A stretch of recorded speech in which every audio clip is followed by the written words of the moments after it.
All right. Hi, welcome. It is our great pleasure today to have Amit Singer giving a talk. Amit is obviously a world-renowned expert in various types of applied mathematics, and especially cryo-EM. Today I'll be talking about method moments in cryo-EM. Amit, take it away. Okay, thank you very much, Alex. I'm going to assume that not all of you are familiar with Cryo-EM or are very knowledgeable about it. So I'm going to start with a quick overview of Cryo-EM. So what is single particle Cryo-EM? This is a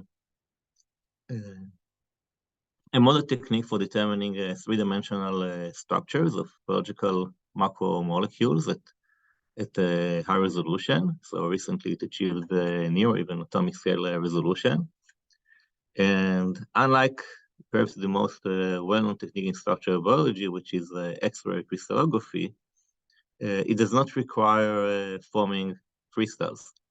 So X-ray crystallography, as the name suggests, you need to form a crystal of your protein or the molecules you're trying to image. And there are numerous very famous examples, like the DNA double helix structure and other structures that have been awarded the Nobel Prize. But there are actually many proteins and other molecules that withstood all attempts to crystallize them. And then Cryo-EM offers an alternative, because in Cryo-EM you don't need to crystallize the molecule. Instead, all you do is just flash freeze them in a very thin layer of ice. So at the moment of freezing, every molecule would just pick a random location and a random orientation inside the ice layer. What you see here is just an artist concept. These are not true molecules, just for the sake of the pedagogic illustration. And then you shoot an electron beam perpendicular to the specimen. The electron beam will go through the ice layer, through a molecule, if there is a molecule there. And then beneath you have a film. In the old days, nowadays you have detectors, or even like more advanced detectors that would basically record for you, to first approximation, you can think of it as a tomographic projection image of the electrostatic potential of the molecule, and you get a 2D image, which is the tomographic projection image of that in the direction of the beaming electrons. Now, the goal, of course, is to determine the 3D structure, the 3D electrostatic potential out of such molecular images, particle images. The first step is typically just to do this particle picking, the image segmentation, to find the particles within large images called micrographs that contain multiple projection images. And then to somehow predict the 3D structure from those 2D projection images. Now, I would say that there are two main difficulties in this inverse problem to go from the projection images to the 3D structure. One is the very high level of noise that we have to deal with. This is perhaps not, you cannot appreciate the level of noise in the images that I'm showing you here, because these are just simulated images that for the purpose of you actually seeing the projections. But in the next slide, I'll show you how experimental projection images actually look like.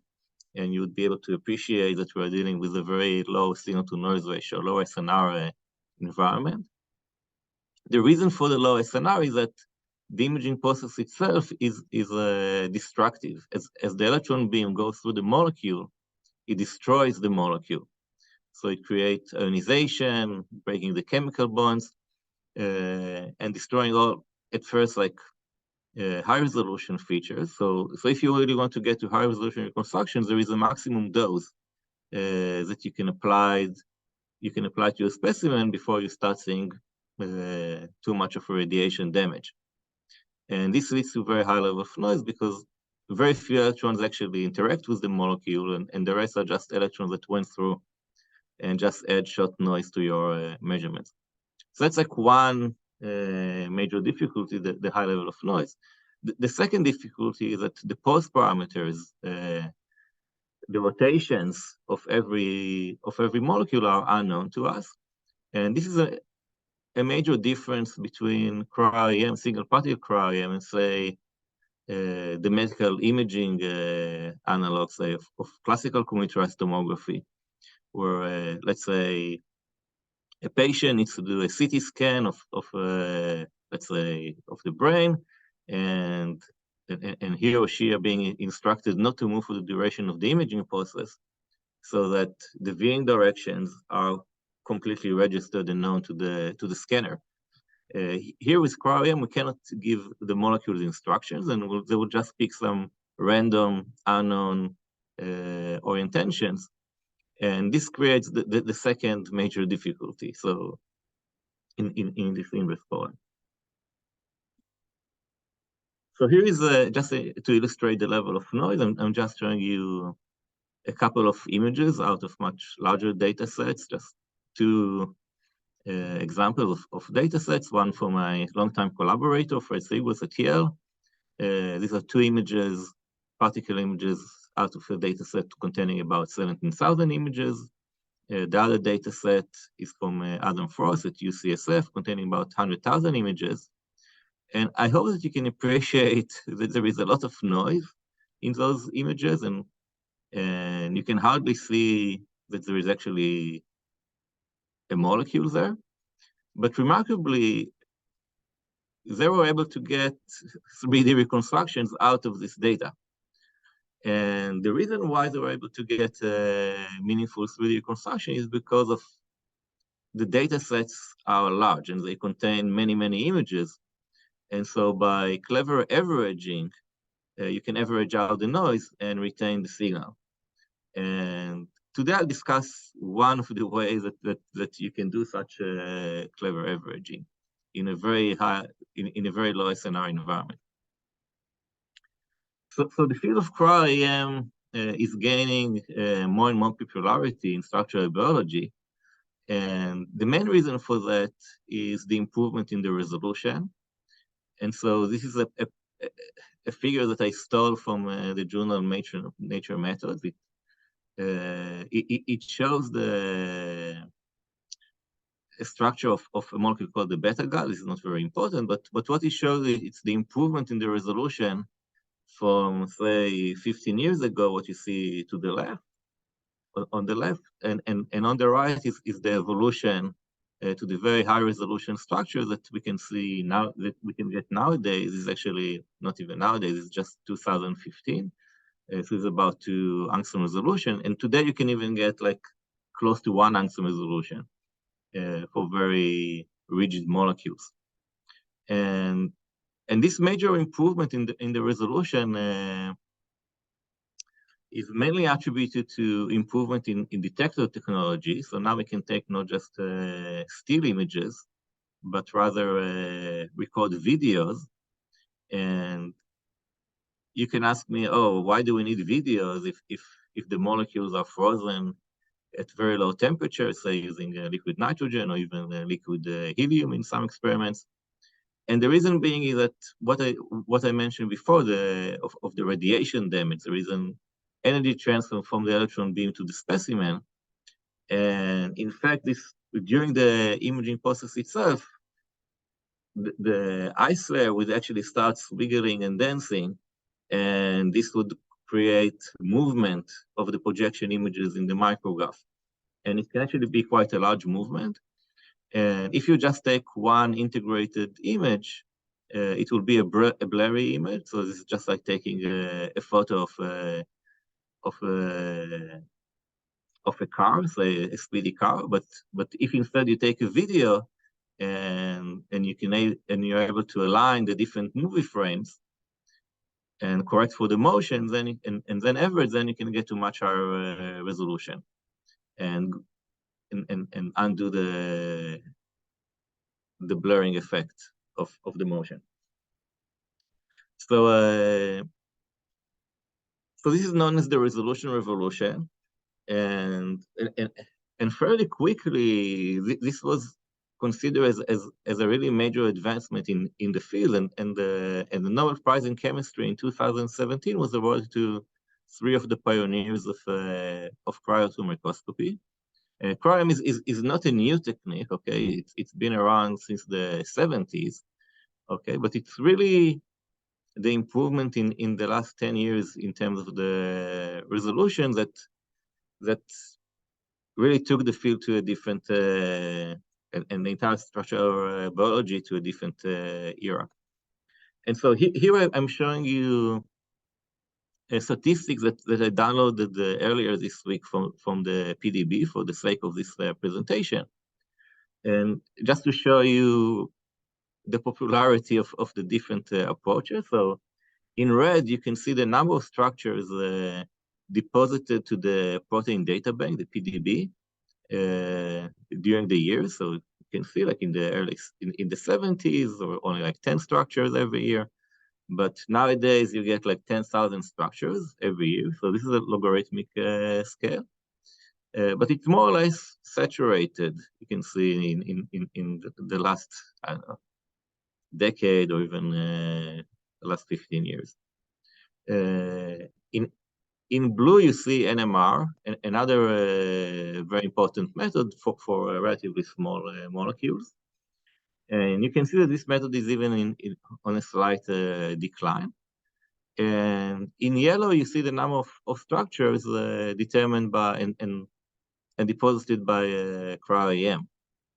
And you can see the exponential rise starting around 2012, 2013, with the introduction of the new electron detector cameras that led to very high resolution reconstructions. And so you can see that, okay, the little bumps that you see at the very end is because we are still in November, so the year is not ended. But it is expected that maybe next year, or probably 2 years from now, we're going to achieve parity, and Cryo-EM is even going to surpass X-ray crystallography in terms of the number of structures. Which, if I would tell someone, I don't know, 15 years ago that this is going to happen, they would look at me as if I was a crazy person. Okay, if I'm hearing there are about like 10 structures or 20 structures every year, and you have like thousands of structures by X-ray, then this would seem like completely unreasonable. So it's not just the sheer quantity of the number of structures, it's also the biological importance and the impact that it's making. So here is one famous example that I'm sure most of you are familiar with. And you've seen this in the 3D structure in the news or some other outlets. This is the structure of the spike protein of the coronavirus. So this was determined very early on during the pandemic. So you see, this is a science paper from March 2020. As you can imagine, the structure itself was determined a few weeks even before the paper appeared. And this 3D structure really guided the development of vaccine and therapeutics. Okay, so it's not just for the sake of okay, biology, but it's also making like a real impact on global health. So how does the Cryo-EM work? So let's go a little bit into the math now after this short overview of what is Cryo-EM. So as I mentioned, Cryo-EM is an inverse problem in which we want to determine the 3D structure of the molecule. So which I denote by phi. So phi is the electrostatic potential of the molecule. It's just a function of three variables of x, y, and z, the spatial location. And the images, every image II is obtained by first rotating phi by some unknown element of the rotation group, SO3, and then integrating the function in the z direction, which is the direction of the beaming electrons. So you get now just a function of x and y. You've integrated out the z dependency. You further convolve it with a function called related to what is called the CTF, the contrast transfer function, which I don't want to go into the what is the CTF, where does it come from. So for the sake of the presentation today, just imagine that we know the CTFs, we know the HIs, those convolution functions or convolution kernels, and they're not going to play a major role in the presentation today. And we have, of course, noise, okay? So typically you can assume that the noise is white Gaussian noise. If it is not white, you can whiten the images. So just think of noise as white Gaussian noise of some noise variance. I'm also assuming here for simplicity, perfect centering of the images. Of course, in reality, the peak particles may not be perfectly centered, and we may also need like to somehow estimate those translations of shifts. Okay, so assume that we have n images of size L by L pixels each. Phi is the electrical potential of the molecule, and the basic reconstruction problem is to estimate phi given the n noisy images. There is a slightly more involved problem called the heterogeneity problem, in which you no longer assume that the molecule has a rigid structure, but it can actually come in different conformations, different shapes. So every image may correspond, in the data set, may correspond to a slightly different conformation. So if the molecules can have flexible motions, they can move in certain ways, parts of them can move in certain ways, and so on. And then what you'd like to do is to estimate the distribution of all the possible conformations, phi, from the noisy images. Perhaps estimating individual conformations, phi 1 to phi n would be impossible because this is like a nilpotent problem to estimate n 3D structures from n 2D images. But if you assume something about the density, say it lies on a low-dimensional subspace or confined to a low-dimensional manifold, there is some low-dimensional intrinsic geometry here, then you can still estimate the density of this distribution. So how do we go about solving the Cryo-EM reconstruction problem? Well, there is a very fundamental theorem in computerized tomography. So this you'll be able to find in the first few pages on any textbook on computerized tomography. It's called the Fourier projection slice theorem. And what the Fourier projection slice theorem says, it basically relates the 2D Fourier transform of a 2D projection image with the 3D Fourier transform of the 3D object. More precisely, if you take a 2D projection image, so TEM is just transmission electron microscopy. So if you take a 2D projection image and then compute its 2D Fourier transform, then the values of this 2D Fourier transform are nothing but the restriction of the 3D Fourier transform of the object to a planar slice that goes through the origin in the reciprocal space and is perpendicular to the viewing direction. And so in classical computerized tomography, say in medical imaging, where we know the viewing directions, if you take Fourier transform of the projection images, you can then populate the 3D reciprocal space, the 3D Fourier space, with planar slices, and basically get evaluation of this 3D Fourier transform on those slices, and then do 3D inverse Fourier transform to get an estimate of the object in real space.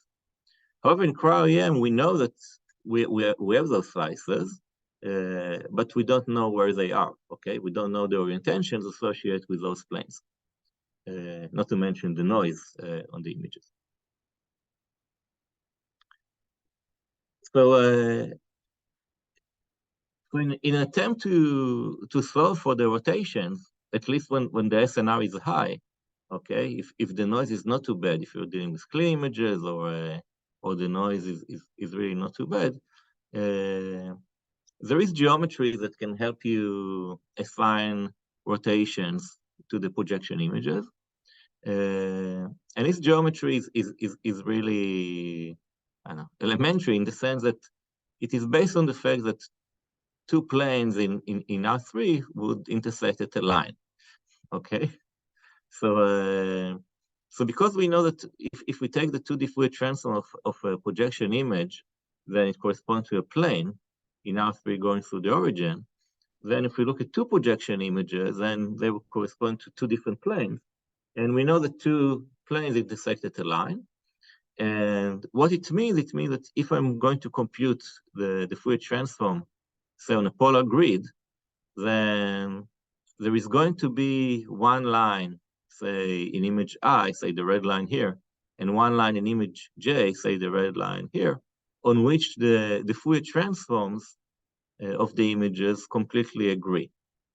And I can search for this pair of common lines basically by just correlating or computing Euclidean distances or any other metrics that you like between radial lines in one image with radial lines in the other image.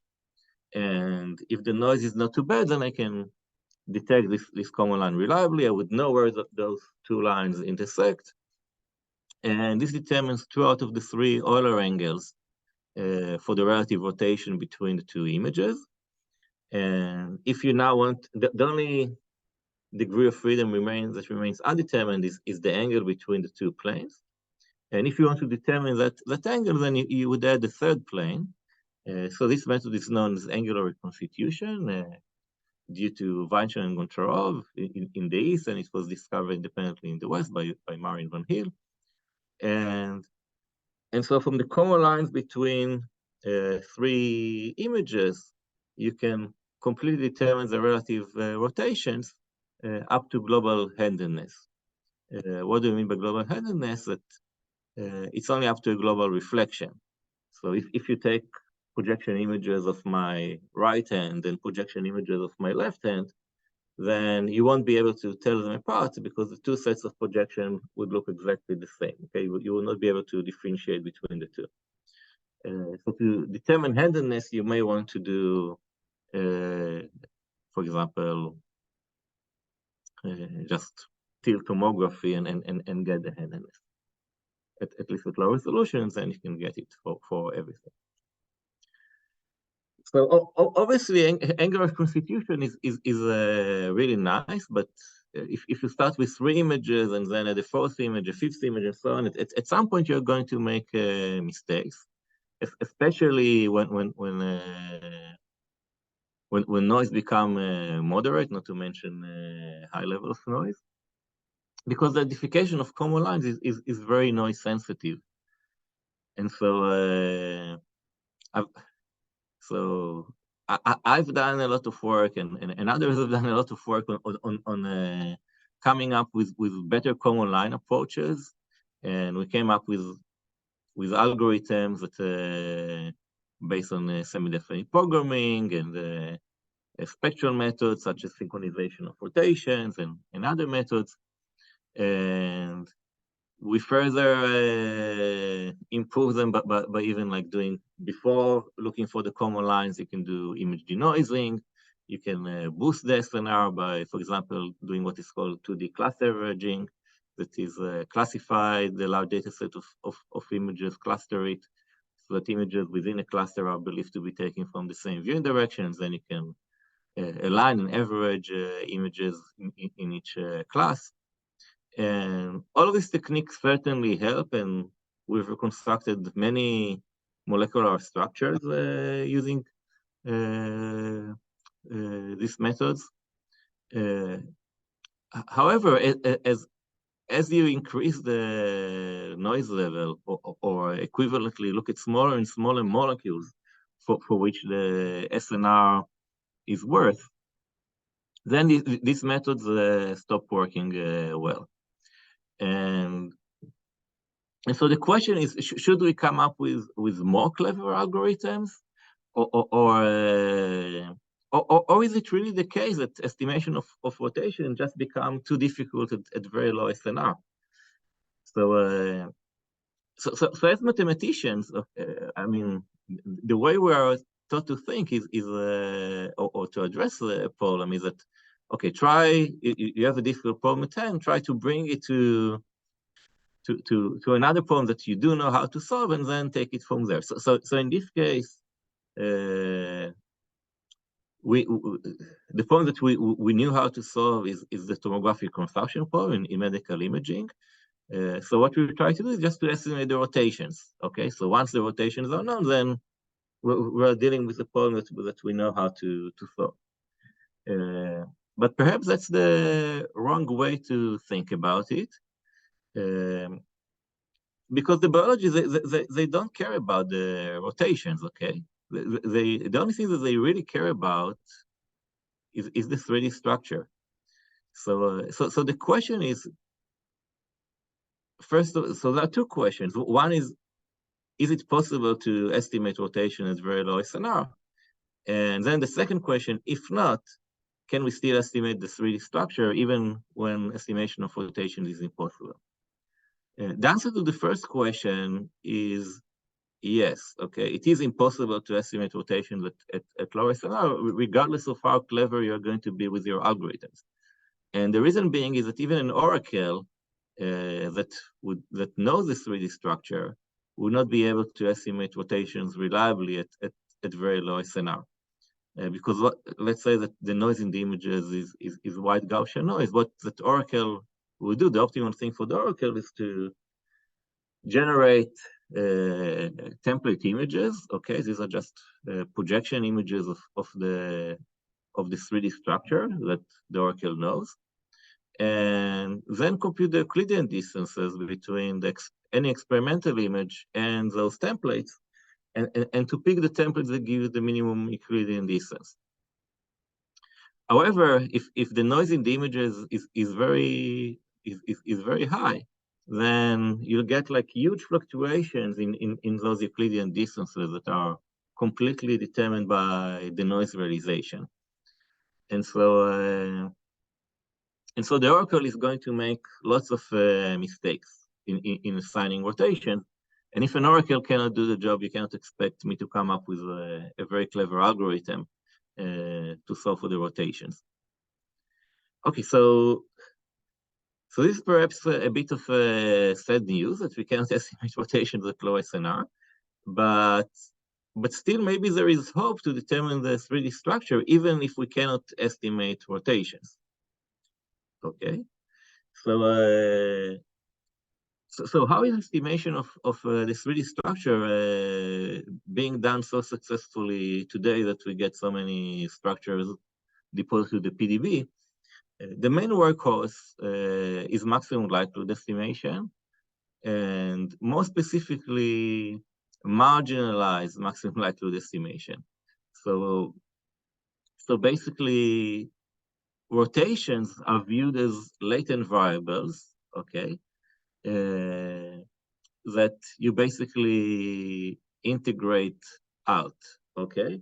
So you don't try to estimate the rotation, you try to estimate the parameter of interest is the 3D structure, and all the other parameters in the problem, like the rotations, the possible shifts, and so on, that treated as latent variables that you're going to marginalize over. And this is done using expectation maximization. The iteration of maximization of expectation maximization are very similar to what I told you before about the oracle. So the E step is basically a projection matching procedure in which you have the current guess of the 3D structure and you project it in many different directions.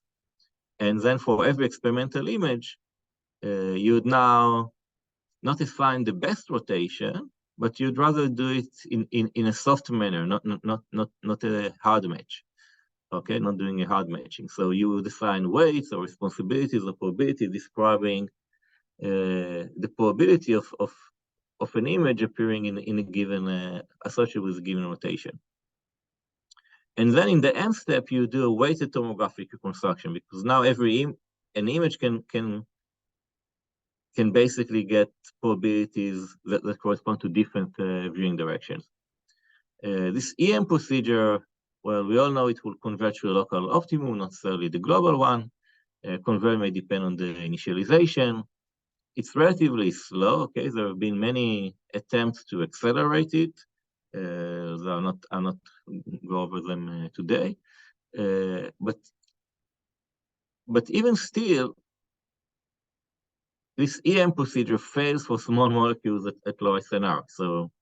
So I think that like 40 kilodalton, that's the molecular weight that is like the smallest people have been able to reconstruct so far.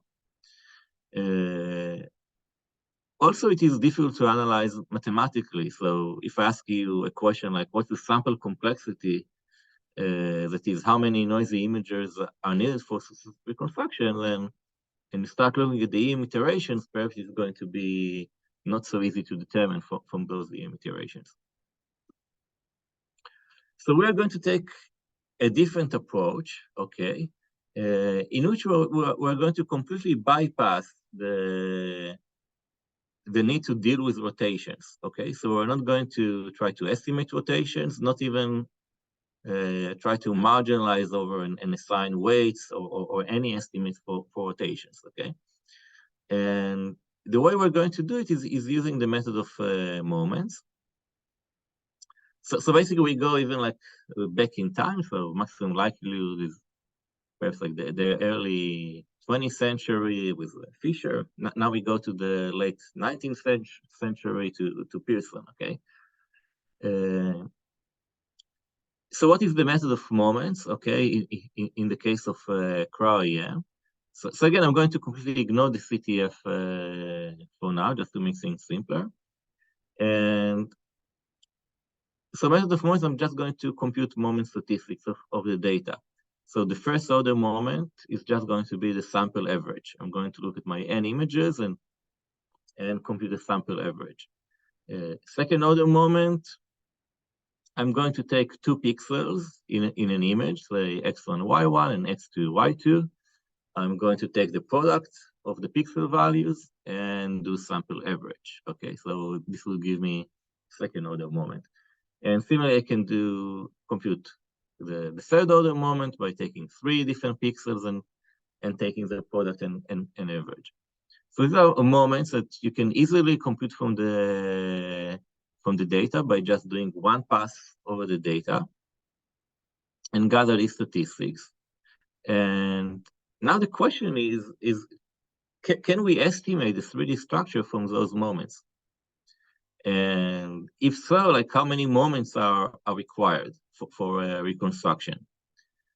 So to get some idea of why even to think in this direction, let's take a look at those moments, okay? So the first order moment, we see it is just an image, okay, of X and Y. So clearly it will be impossible to reconstruct from that image, okay, from the first order moment, because it is just a 2-dimensional object and we try to recover a 3D structure, okay? So there is just not enough information in the first order moment. The situation is even worse, okay? Because in Cryo-EM, every image is as likely to appear with all its in-plane rotations, okay? So there is, even if the distribution of rotation is non-uniform, its marginal, as you look at in-plane rotations, is uniform, because even if it's not uniform, I can take any images and now just include all of its uniform rotations. You can just rotate the detector if you wish. So as a result, M1, the first order moment, becomes circularly symmetric, okay? So it's constant over concentric circles. It is just a function of the radius. So it's really just a one-dimensional object, a function of just a single variable of the radius. And so the situation is even worse, okay? We won't be able to reconstruct the 3D structure from this 1D function.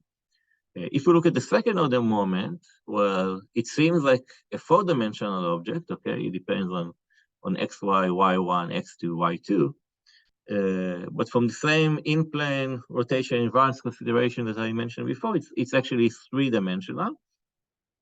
The second moment would depend on just the distance of the 2 pixels from the origin and the angle between them.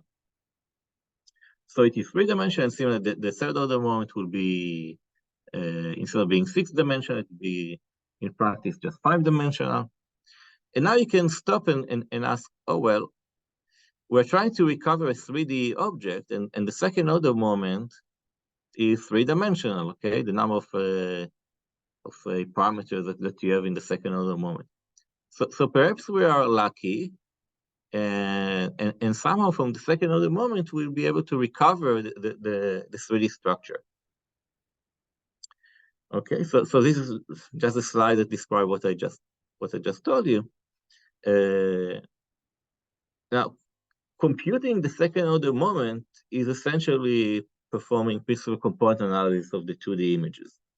Okay, so we have a lot of technology of how to do this efficiently and statistically accurate manner, because we're dealing with high-dimensional data. We have images of large size, and we know how to improve the estimate by doing eigenvalue shrinkage and so on. So it will be like really nice for us if somehow the second order moment encodes all the information needed to determine the 3D structure. So this idea goes back to Tzvi Kam, who is a professor at the Weizmann Institute of Science in Israel. And he proposed this method already in 1977. Okay, the paper was published in the early 1980s. And that's exactly what he proposed, okay? And he assumes that the distribution of rotations is uniform. That was the assumption that he made. And what Kam realized is that the second order moment is equivalent to computing the autocorrelation function of the molecule of the Fourier transform of the molecule with itself over SO3. So now let me explain to you why this is the case. So because of the Fourier projection slice theorem, if you take, I mean, you can do this second order moment in the Fourier domain instead of real space, and just equivalently. So now if you take any 2 pixels, which would be now any 2 frequencies, and multiply them, and now go over all the images and average, every image would correspond to a different plane, a different slice, and they're all related, those 2 frequencies, by an element of the group SO3. When you average, it's basically, you don't care the order in which the images appear, okay? The sum will remain the same sum. So really what you compute is in a sense a Monte Carlo approximation of the integral, okay, over SO3, where the integral is the product of the Fourier transform of the molecule with itself, where you integrate over SO3. And this is nothing but just the autocorrelation of that function with itself. So now it boils down to the question, can we determine a function from its autocorrelation, function? We know that, for example, in 1 dimension, so over the real line, if we would give you a function of a single variable and it would give you the autocorrelation of that function with itself, you know that I cannot solve uniquely for the underlying function, okay? So I can take the Fourier transform of the autocorrelation. This will give me the power spectrum or the squared Fourier magnitudes of that function. from which I can recover the Fourier magnitudes, but I cannot get the phases of the Fourier coefficients. So for the audience here, this is perhaps well known as the phase retrieval problem. Okay, and so this is the analog of the phase retrieval problem that appears in Cryo-EM, and the right mathematical language to formulate this is by expanding the Fourier transform of the molecule using spherical harmonics, and so we describe the molecular structure using unknown functions ALM of K. So the YLMs are the spherical harmonics. And what the data gives you, the second order moment, are matrices CL. Okay, so the CL matrices are matrices that you get from the data. K1, K2 are the radial frequencies. And so you can see that from the CLs, you can get the ALs up to unitary matrices. So basically, CL is given as AL complex conjugate transpose. So AL you can determine as using the Cholesky decomposition of CL, but only up to a missing unitary matrix. In fact, it's a missing orthogonal matrix because of the symmetry that the Fourier transform shows, because the molecule is real valued. So we know that the Fourier transform has this symmetry property. So it's really what we call the missing orthogonal matrix in Cryo-EM, which is the analog of the missing phase problem in expert crystallography. So in a sense, it's bad news, okay? So the moment is insufficient to determine the 3D structure. Again, we have all this technology to compute the second order moment using what is called steerable PCA. I don't want to go too much into that. You can look at the papers of how to do it fast and accurately, and even how to deal with the fact that the images have CTF. Okay, so we don't really do PCA of the noisy images, but rather we try to estimate the covariance of the images before they were I don't know, perturbed by this contrast transfer function.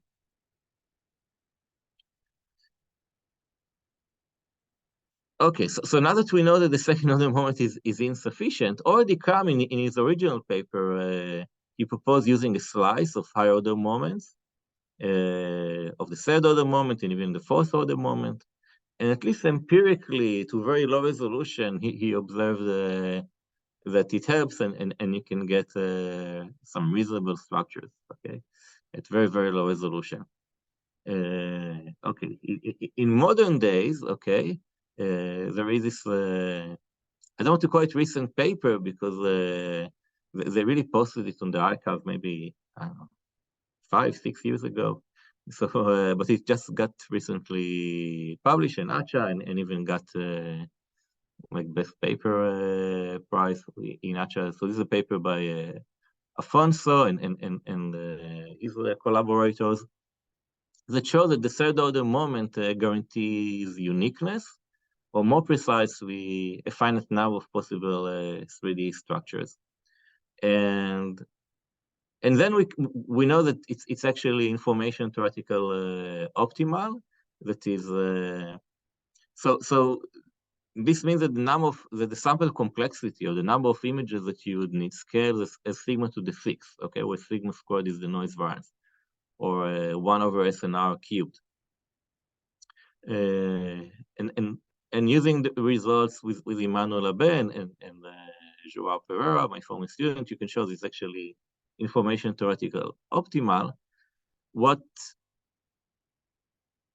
you should observe here is that this is very different from the high SNR regime, where the number of images, say if you use common line methods, would just scale as sigma squared, as a noise variance, which is the classical statistical estimation regime, okay? Usually when you need to estimate some parameter and you have noise, and the number of samples should just scale as sigma squared, okay, just because of the averaging. But here, because we have those latent variables, the rotations, they really make the estimation more difficult, okay, as a function of the noise variance. Okay, so there is a completely different behavior here. Now, the third order moment is really difficult to estimate, okay? Both computationally, statistically, you name it, okay? I mean, it's much larger in size, okay? It's 5-dimensional instead of 3-dimensional. We don't have tools for eigenvalue shrinkage like we have in for matrices. You would need a much larger storage and so on. So we really want to avoid third order moment. So here are a few ways that we consider to avoid third order moment with the hope that second order moment will be sufficient. So, so one way is to say, well, in practice, the distribution of viewing directions is actually not uniform, okay? And then you can ask yourself, okay, in the case of non-uniform viewing directions, where Kam's theory do not longer hold, maybe now second order moment is sufficient.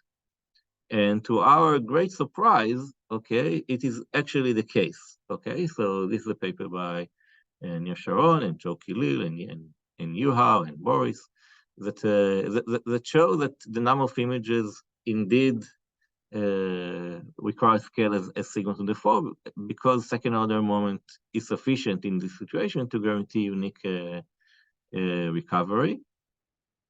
What is happening is that you're also trying to solve for the distribution here. And so you get cubic equations, okay, that are quadratic in the 3D structure and linear in the distribution. And if before the distribution was uniform and basically because of this symmetry, you got different orders of spherical harmonics that did not talk to each other, and you got this null space in the form of missing orthogonal matrices for every order of spherical harmonics. There is a mix-up, and they all talk to each other, and you can solve uniquely. So, okay, in practice, the method does not work so great. Okay, you're really at the limit of how much information you need to solve for the coefficients, and we're only able for the time being to solve in its very low resolution. So this is just a concept, a picture of how it should work. Okay, take the noisy images, I'll do PCA, get eigenimages, eigenvalues, and then the method of moment will get me very nice structure. We're not still at that point, okay, but that's the vision. Okay, a different approach is to incorporate sparsity and to say, well, the molecular structure is not anything, okay? It should look nice in the right basis, okay? So one way to formulate sparsity or to represent sparsity is to say that the molecule is really a bag of atoms, okay? So every atom you can view it as a Gaussian, and the number of atoms would be much smaller than the number of voxels that you use to represent the 3D structure. I don't know, say 10,000 compared to 1 million, okay? And so this will be one kind of sparsity for which we do have uniqueness, and shown in this paper. And we have an algorithm that shows uniqueness for if you assume sparsity in the wavelet domain. There is a more recent paper by Tamir Ben-Dori and Dan Edidin that they show that sparsity in the wavelet basis, or it doesn't matter that it's wave, it can be any basis. If the number of coefficients does not exceed L cubed over 3, it guarantees uniqueness. Other ways to fight the third order moment is to use homology modeling and to say, well, the 3D structure that I'm trying to reconstruct should look similar to another 3D structure that I already know, okay? So this can be, I don't know, if the molecule is a cousin of another molecule for which I do know the structure already, or if, say, I can get a good idea of how this 3D structure look like using modern tools like AlphaFold that will predict how the 3D structure should look like, and then I'll use Cryo-EM to make a better prediction. And in that case, second order moment indeed is sufficient. There are more recent works that use deep neural net prior, the compressed moments, and including more than just one data set. For example, if you have one data set for which the distribution is uniform and another data set for which the distribution is non-uniform, and then just using second order moment for the two data sets, you can determine the 3D structure. But these are all very recent works that are not discussed too much. From the theoretical perspective or point of view, there is a really nice connection between maximum likelihood and the method of moments at low SNR. So when the noise is very high, okay, and the SNR is very small, you can treat the SNR as a small parameter and do a Taylor expansion of the log likelihood function in terms of this small parameter, the SNR. This line of research was initiated in the PhD dissertation of Jouard in the PhD that he did here with me and with Emmanuel Abe. And later in a series of works, there is the group at Yale and the work of Anya Katsevich and Afonso, where they apply to the problem of Gaussian mixture model. And what you see that if you Taylor expand the log likelihood function in terms of the SNR, the terms that appear are exactly the moments. Okay, so the first order term would be the one that comes in front of the SNR would be the first order moment. The second order term would be the second order moment, and so on and so forth. This has a very important computational implication that when you try to solve using the moments and estimate the 3D structure or whatever you try to do, you may want to do a weighted least squares in which you weigh the different moments according to the power of the SNR. So, or what they suggest in some of the papers is to do what they call moment matching, in which you first solve for the first order moment, and then you're now in the manifold of solutions satisfying the first order moment, and then you look for solutions that satisfy the second order moment, and now you restrict yourself to that manifold until you get a unique solution. This is justifying the limit of low SNR. So really the method of moments in this case is asymptotically equivalent to actually doing maximum likelihood estimation if you do it the right way. Okay, as I mentioned, Kahn's method was done a long time ago, and you can ask yourself why this method was mostly ignored. Okay, so it was really an idea that was ahead of its time. Okay, and at the time there was just not enough data to accurately calculate second and definitely not third order moments. Okay, statistics. They had like a few dozens of particle images. Okay. But even later, the requirement of uniform distribution of viewing direction was too restrictive of an assumption. It also ignored non-perfect centering and CTF. And by then, maximum likelihood framework just prevailed. Okay, so now we are looking back at this method of moments, and we find that there is a lot to be done there, and we think that it's actually going to make to be quite useful for reconstruction of small molecules. Due to lack of time, I'm going to skip the second half of the talk.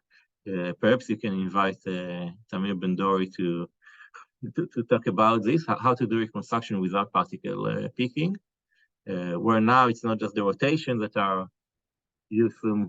You're going to completely ignore their estimation, but also the locations of the particles in the micrograph. So let me just skip all of that. And just to summarize, okay, that autocorrelation analysis was proposed by Tzvikam in 1980 for peak particles. for uniform distribution of unidirections, and we extended this theory in three important ways. One is to allow for non-uniform distributions and CTF. And if you invite Amir, you'll hear also how to generalize the case that particles are not peaked. So it allows to completely bypass all attention estimation and particle peaking. And one important advantage is that autocorrelations can be computed in just one pass over the data, so you don't need to do iterations like in EM. And despite the widespread belief, okay, so I didn't go and discuss this too much, but as you can see, we can reconstruct molecules at any SNR, okay, just that we need lots and lots of data, but there should not be any theoretical limit on the size of the molecule to be reconstructed by single particle cryo-EM. So before I conclude, I just want to mention our software package, Aspire, for algorithms for single particle reconstruction. And it's a Python package that is completely open source. You can download it from this GitHub webpage, or look at the project webpage here. It's actually meant for people in the audience like yourself that are not cryo-EM practitioners and want to use it for production and take experimental data sets and get very high resolution reconstruction, but actually want to play with cryo-EM and say produce projection images of some molecule, apply CTF, try to come up with algorithm for reconstruction. So you'll have all those tools in Aspire that should make it and facilitate this type of research in a much more easier way. And also, if you do want to look at actual data sets, it will allow you to download and to use them in the format that you are more used to work with. So I'd like to thank all of you and of course the funding agencies that made this work possible. Thank you very much.